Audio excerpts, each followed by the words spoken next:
Back when it was originally released, I really wanted to get my hands on a new Xbox One X. You know the one. It was 4K ready with a considerably faster processor. So naturally, I tried absolutely everything in my power to get one as immediately as I could. My local Walmart was having one of those Black Friday sales, and like so many others, I stood patiently in line, waiting to try and beat the rush to grab one. But I was nowhere near sprightly or fortunate enough to actually get one that way. So after failing to get one in person, I then tried getting one online. But as rapidly as I wanted one to own, the users who were reselling them were asking way too much money, and I simply couldn't afford to shell out double, or sometimes triple the price. After weeks of trying to find a way to get a hold of one, I had to come to the conclusion that it just wasn't to be. It was then that I had something of a stroke of luck. Although I had resorted to Craigslist in my desperation, I did actually find someone that was selling their Xbox One X at no more than the original buying price of the console. Naturally, I was skeptical. For the life of me, I simply couldn't fathom why they would do something like that, but one thought overrode all others. If I didn't put in a bid now, someone else would, and I could kiss my chance of owning a One X goodbye. I immediately emailed the seller and let them know that I was very interested. Not only that, but I had the cash on hand and was ready to go. I also offered to pay for gas or whatever it would take to get the console delivered to my door. I figured that would be a pretty appealing offer to someone who I guessed was just strapped for cash around the holidays.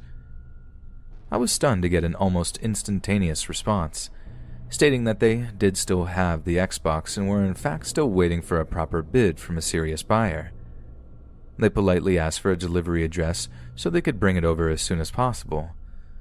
I was sort of hesitant to divulge such personal information and asked if it would be a better idea to first meet in public since it was much safer that way. I'll be honest, I wasn't too pleased with the idea of a total stranger coming over to my house, but he informed me that he was going to be very busy running holiday errands all day and that there would only be some pretty specific windows of opportunity to drop it off. It would be much more convenient for him if he was about to come over to my house. I was still not particularly ecstatic about the idea, but oh man, I really wanted that new 4K Xbox. So in the end, I agreed and texted the dude my home address. I figured it was safer than me going over to his place. At least this way I'd be on home turf. I was so happy and eager to get my hands on that new console, and that excitement only grew as I began waiting for the guy to turn up. But he took his sweet time. I mean, hours and hours passed by before I began to suspect that he wasn't going to actually show. Around 1 in the afternoon, 4 hours after he was due, I was seriously losing my cool, thinking it was a prank or something. I tried texting the guy back, asking him where he was. Previously, I had gotten pretty timely responses from the guy, but this time I didn't hear a single thing from him. By 6 that evening, I just lost all hope. I assumed that he got a better offer from someone else and didn't have the heart to tell me he picked a new buyer. I was disappointed, more than words can possibly describe. I got myself so psyched, and I can't even tell you how deflated I was. It's one thing not to have gotten the item from the store. I could come to terms with that. But I was so close to having one in my hands, it sucked having my hopes dashed so cruelly like that. And that didn't mean I'd given up entirely. So for the rest of the night, I kept looking around on Craigslist and other sites to find a new Xbox One X that was within my price range. But as I was getting ready to wind down for bed, I heard something. At first I had dismissed it as the wind or something, that it was maybe just my imagination. But then I heard it again. Someone knocking. Not at my front door, but lightly on the TV room window. I walked up to the bedroom window and peered out into the driveway, seeing this strange-looking dude at my front door looking around as if checking the coast is clear. I'm suspicious, but I go downstairs to see what he wants. He identified himself as the guy who had the Xbox, apologized for being so late, and explained he had gotten backtracked with errands during his day. Then he casually asked if I still had the money. I opened the door all the way, but still kept the screen door closed as a precaution. Something just didn't feel right, like at all. I told him that, yeah, I still had the cash on me, but I didn't see that he had anything with him, so I calmly asked if he had brought the Xbox with him, like if it's still in his car or anything. As expected, he told me it was out in his van. He told me to get the money and come out to the van with him and he would get it for me. I let him know that I wasn't really comfortable walking out to his van, but he seems to understand and tells me it was all good. I briefly look over the guy's shoulder and see that there is in fact someone else sitting there in the van. Not only that, but the dude at my door has been keeping his hands concealed in the little front pouch of his hoodie the whole time while talking to me, and there was definitely something more than just his hands in there. Don't ask me how I could tell. I just could. You know when you just get a gut feeling about something? Yeah, that. I tried to stay as chill as possible as I lied to him that I'd just go fetch my wallet and return in a minute. His mood immediately changed as I closed the door in his face before locking it. I then make the split-second decision, better to be safe than sorry, so I pull my phone out of my shorts and dial 911. But as I do, I heard a loud thud on my front door, then the sound of the van's engine revving before it zooms off into the night. When I went to check and see if he had damaged my door, I nearly peed my pants when I saw a rusty old hatchet buried in the wood. I was right that he had something in his sweatshirt, and that I shouldn't go out to the van with him. Be careful who you're buying from, folks. You never know who's behind the username. About 10 years ago, I graduated college, was unable to find immediate work, and got pretty desperate around Christmas time. So I took on the iconic role of Santa Claus at my local mall. But since Christmas is probably my favorite holiday, I never had a problem getting into character. And well, thanks to my love of pizza and beer, I've never had a problem looking the part either. All it took was the addition of one of those glossy fake white beards and the iconic red suit itself, and I was making myself feel festive just by looking in the mirror. I had the voice down, the suit, the beard, and if I'm being honest, I was pretty proud of how good a Santa I was. Outside of the holiday season, I now work as an admin assistant for a shipping company. Not exactly the most exciting job in the world, but it pays all right. So when the annual opportunity to don the red suit and make some kids smile comes around, I jump at the chance. However, during my time on the job, the most valuable lesson I learned was that you can never, ever promise the kids anything. There will be some children that ask for unrealistic gifts for Christmas. Some are just impossible to procure, like, I want a dragon, a horse, a tank. But sometimes they'll ask for other things that are a little more sensible, just way out of their parents' holiday budget. So I'd learned to give them my best, Santa will try his very best for you, before moving the topic of conversation onto something else. Christmas last year was pretty rough, though, mainly because I had made the decision to make it the final one I'd play Santa. But it was rough for other reasons, too. I'd developed quite the working relationship with some of the mall employees, both short and long-term, so it was quite emotional when I announced that I'd be hanging up the Santa hat to spend more time with my family around the holidays. Anyway, Friday, December 22nd, was my last shift before the switch over to the new guy playing Santa Claus, and the mall was way busier than expected. I mean, it always gets pretty hectic the closer you get to Christmas, but even I've never seen anything like it in all the years I've been playing the role. This final day of festivities was easily the toughest one to date, as I knew after that day I'd be moving on from playing Santa Claus. I know this seems kinda suspect. Most people feel liberated when they leave a job like that. But at the risk of sounding sort of sappy, I didn't have many good Christmases growing up, so I felt like a lot of the festive spirit was me making up for lost time. They say that time flies when you're having fun. Never was a truer word said. That last day flew by quicker than I could have ever expected. One minute it was lunchtime, the next the sun had set, and it was fast approaching the time when I'd have to wrap everything up. But just as I was beginning to leave, I noticed a little girl slowly approaching me. "Why, hello there, little one. And where are your parents? I kept the voice on, giving her my warmest Santa smile. She didn't say a word. She just gave me this tired look and kept walking toward me with her arms held aloft, as if she wanted to be picked up. I looked around for her parents, but I didn't see anyone that was obviously accompanying her. So I picked the little girl up and plopped her down on my lap, just as I'd done 1,000 times before. "And what might your name be, young lady?" My name is Holly." "Holly? Well, I never. What an adorable festive name. The Holly and the Ivy is one of my favorite Christmas songs. And may I ask, what is your last name, Holly?" "Donachie. It's Donachie."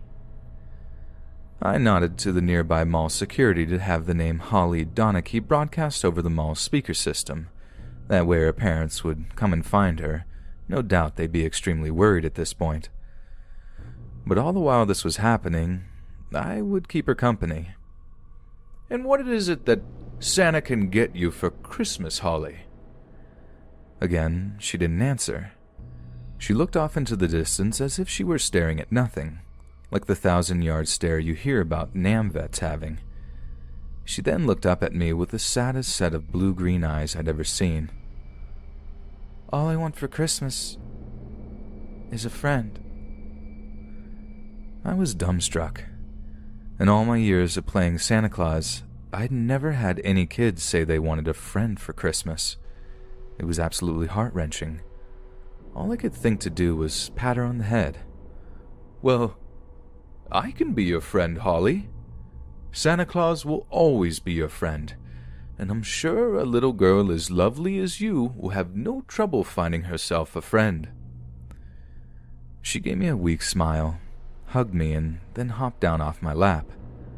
I tried to stop her from just running off, but I was hesitant to actually grab her by the arm, lest I upset her. I called her name a few times, but she didn't seem to listen. She just disappeared into the throngs of festive shoppers. I tried to follow, but there was no sign of her. So I started asking around if anyone had seen a little girl, about 4 feet tall, long brown hair, those almost luminous blue-green eyes, kind of a shabby appearance. Not a single person had any idea what I was talking about. It took a fair few minutes for members of the mall's security staff to actually wade through the sea of people and make it to the Santa's grotto. When I told them that she ran off into the department store, they started to become worried. "Have any parents showed up looking for her?" I asked. "Nah, no one. Maybe she just wandered here after getting out of the house or something. Parents don't even know to look here." I was getting increasingly anxious as time went on, but after a thorough search of the mall and some intense studying of the CCTV camera, there were no signs of little Holly. It was like she just dropped off the face of the earth. I suppose that should have been the last of it, but for some reason I couldn't keep this little girl off my mind. The way she acted when questioned about her parents, compared to how forthcoming she was with all the other stuff I'd asked her, left a really bad taste in my mouth. So, one morning after a dog walk and a little breakfast, I sat down on my computer and plugged the little girl's name into Google. I don't quite know what I was expecting to find. Nothing, if I'm being honest, but what I did find absolutely horrified me. December 23rd. Desperate mother pleads for return of missing girl. 9-year-old Holly Grace Donachie was reported missing by her mother, Lily Rose Donachie. At the time of her disappearance, the little girl was wearing a blue and white dress, white tights, and said her hair was in bunches. She is approximately 4 feet 2 inches tall, weighing at 60 pounds, and has brown hair and blue-green eyes. If you have any information regarding the whereabouts of any missing person, please contact the Suffolk County Police Department at 617-635-1100. I was stunned. I just saw her a few weeks before on the 22nd. Perhaps it was a typo, but the more I researched, the more uneasy I became. The next article sent shivers down my spine. January 4th. Breaking. The remains of the missing 9-year-old girl, Holly Donachie, were found today, January 4th, in a wooded area about 3 miles away from her home.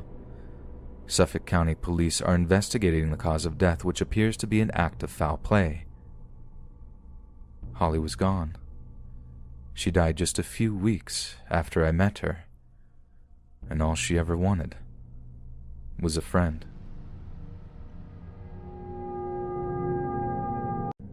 I worked in a toy shop for a couple of years, and as you can imagine, Christmas was a pretty intense time for all of us who worked the holiday shifts. It was impossible to get that job without being an intensely enthusiastic, happy, smiley kind of person. Like 80% of the staff were entertainers or had come from some kind of performance background, and we were living the dream, so to speak. We were actually getting paid to play with toys, joke with kids, and above all, Christmas was the best time of the year for that. A toy shop at Christmas time has such a magical feeling about it, especially if all the staff have the Christmas spirit about them. Now, our store was hugely into Christmas, to the point where our smart casual uniforms even had assistants to Santa Claus or Santa's Little Helpers or other various things written in big writing over the back. This, of course, led to some fantastic interactions with kids, asking about if we'd met him and things like that. Being the only staff member who had actually worked with children for years, these questions were normally sent my way to be answered because I always had one ready. So, that's the backstory out of the way. One weekday, at an oddly quiet moment, I was on my own on the shop floor while the other staff members restocked after the afternoon rush. A boy comes in unaccompanied, must have been about 9 or 10, smiles briefly at me, and starts walking around. I gave him a couple of minutes to take a look at things before asking him if he wants to play with the new air-powered rocket launcher we had. "No thanks. I know Santa. I don't need your help," he replies flatly. This was mildly unusual, but hey, he was a pretty sweet kid otherwise. Unfortunately, I don't know much in there that would have been good for a kid his age. I figured it'll probably be his dad or someone paying for it, so I start showing him some of the limited stuff that would be suitable for some of the older kids. I show him a few things, and he sees something he likes, this big massage slipper. It's one big slipper that you put both feet into, and it has various massage settings. Not the kind of thing I'd imagine him to pick out, but a fairly cool gift nonetheless. So he asks how much it is, and I tell him it's like $20 or whatever the price was. He then instantly looks angry and frustrated. "Is that a bit too expensive, bud?" I ask, keeping the tone friendly. I don't want this kid to be upset, and he nods. So I show him some other things, and he starts getting more and more difficult to deal with. He's frowning, breathing all heavy through his nose like he's building up to some kind of temper tantrum. He starts telling me again how he knows Santa, how Santa gives toys away to good kids and doesn't ask for money in return. I just calmly explain that I can't just give stuff away for free, then politely leave him to it to browse the rest of the toys. A couple of more minutes go by. I'm just sitting by the cash register reading a book since the store is so quiet. It's only me and the kid with my manager up in the office. I remember looking up from my book, and the kid is at the register, just staring up at me with this angry look on his face. Once again, I apologize and explain to the kid that, as much as I'd like to, I can't just give stock away, otherwise I'll get fired. "Your boss is mean," the kid says, seething with anger at this point. Now, this probably wasn't the best thing to do, but since the kid was so on the money with this little statement, my boss was indeed a jerk, I just laugh. Like, not hysterically, just like this little involuntary giggle. The kid does not take this well. He thinks I'm laughing at him. "Why are you laughing at me?" he asks, practically shaking with rage.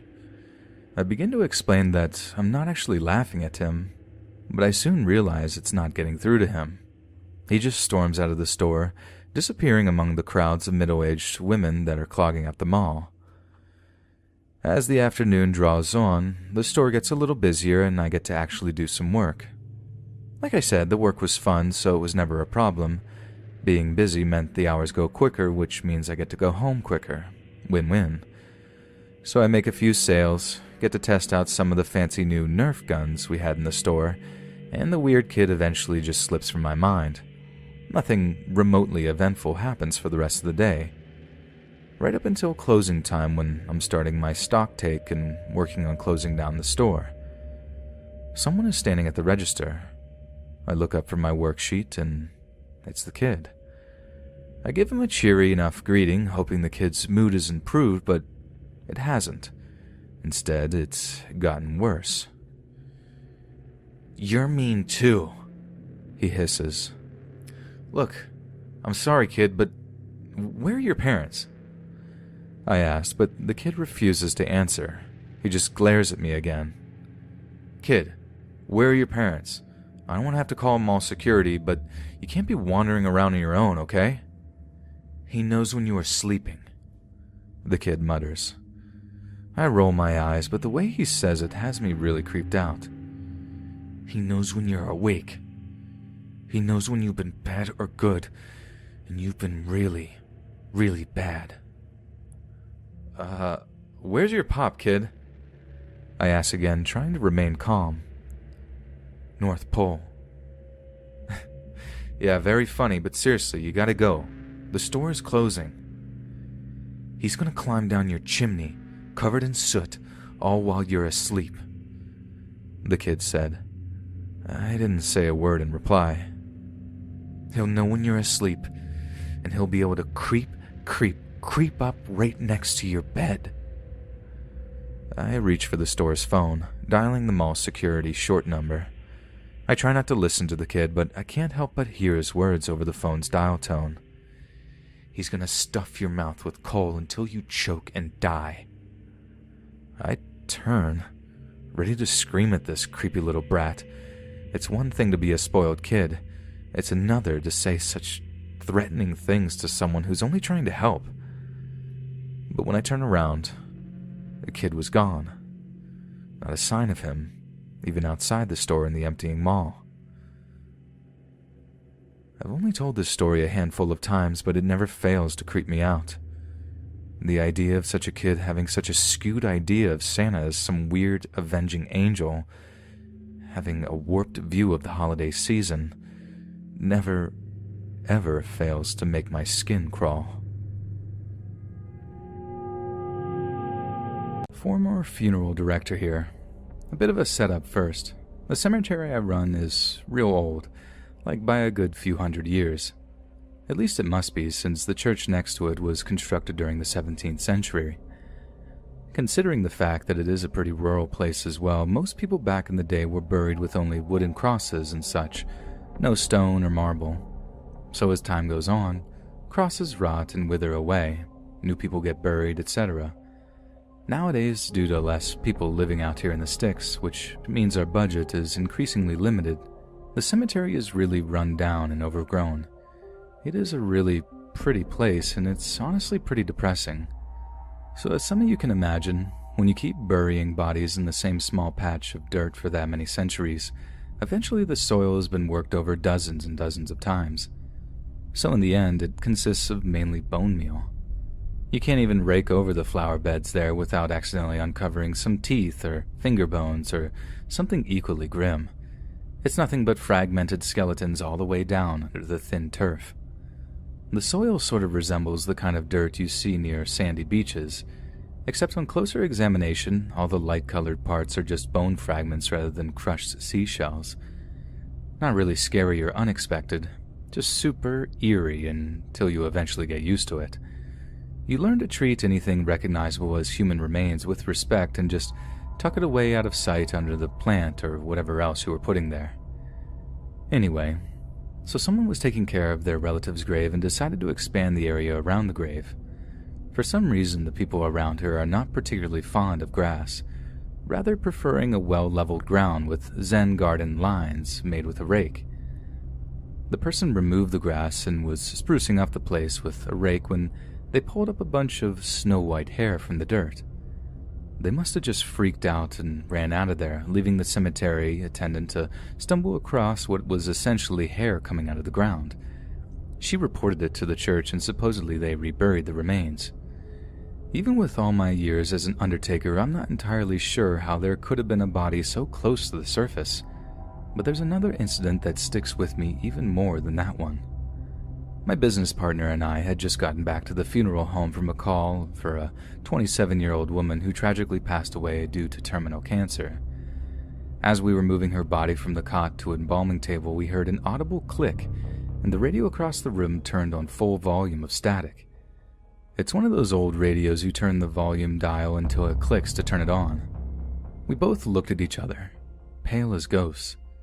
He happened to be extremely religious, and this event visibly shook him.